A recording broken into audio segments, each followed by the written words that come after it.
Hey friends, I was chatting with another friend on the phone this morning and it inspired me to make a video showing a quick and dirty playbook to move a country towards fascism. As always, I will provide these links to the articles I'm showing in the text below.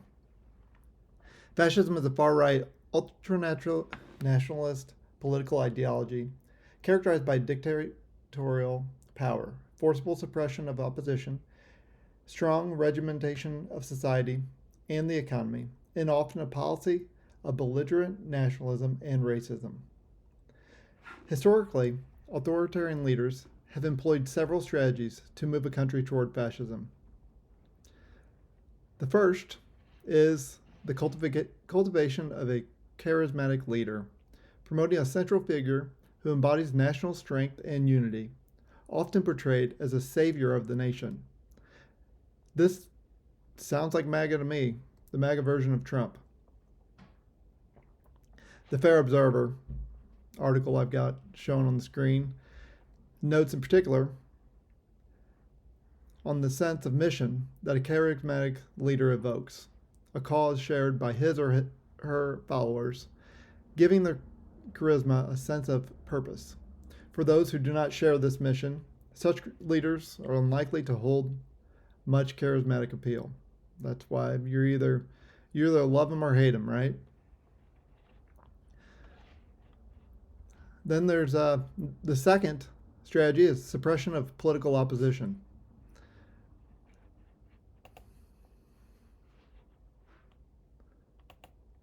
Suppression of political opposition is dismantling democratic institutions and eliminating political rivals through legal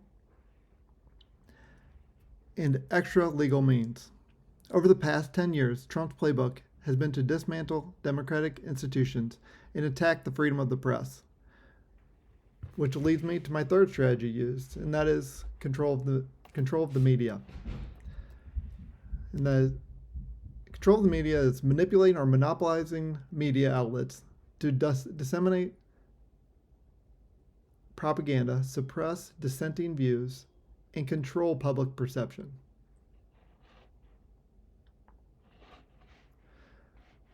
And the fourth strategy used is militarization and paramilitary groups. This is establishing or supporting groups that use violence and intimidation to suppress opposition and promote the regime's agenda. Does this bring to mind January 6th and the subsequent pardons upon inauguration a few weeks ago? It does for me. So here's the Wikipedia article on fascist paramilitary and a Cambridge article on paramilitary violence and fascism.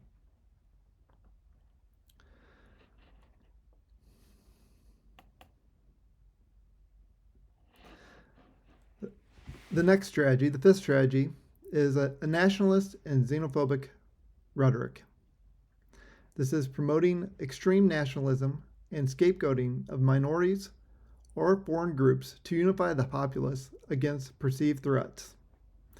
This is kind of the MAGA agenda to me. And here's an article by Aaron Huff at Georgia State University. I'll provide a link to this also.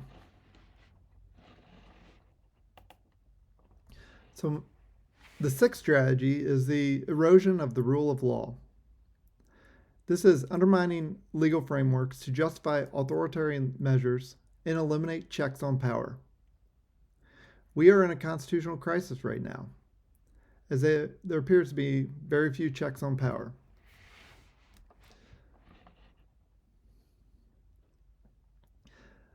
The seventh strategy is the fascist use of economic control, implementing policies that favor state control or corporate interests aligned with the regime, often at the expense of individual freedoms.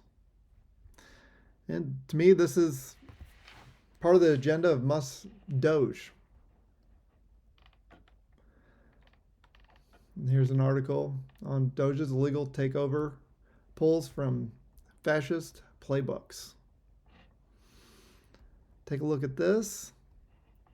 Also, the Brookings Institution, how Doge cutbacks could create a major backlash, and Newsweek, Treasury probes Doge's access to federal payment system.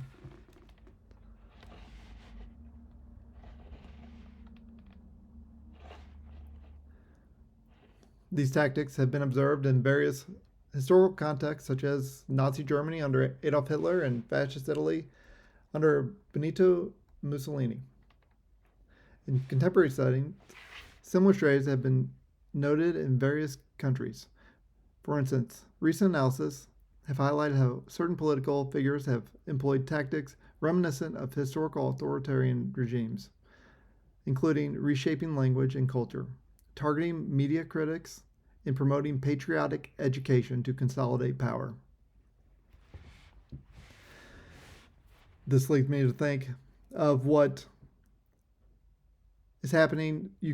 Russia is trying to do to Ukraine to eliminate their culture and their people, and the use of the elimination of the education system in Hungary by Viktor Orban. It's important to recognize that these strategies are often implemented incrementally and can be subtle, making it crucial for societies to remain vigilant and uphold democratic principles to prevent the erosion of freedoms. For a deeper understanding of how authoritarian leaders operate, please visit the included links and stay tuned for more videos and like and subscribe. Thank you.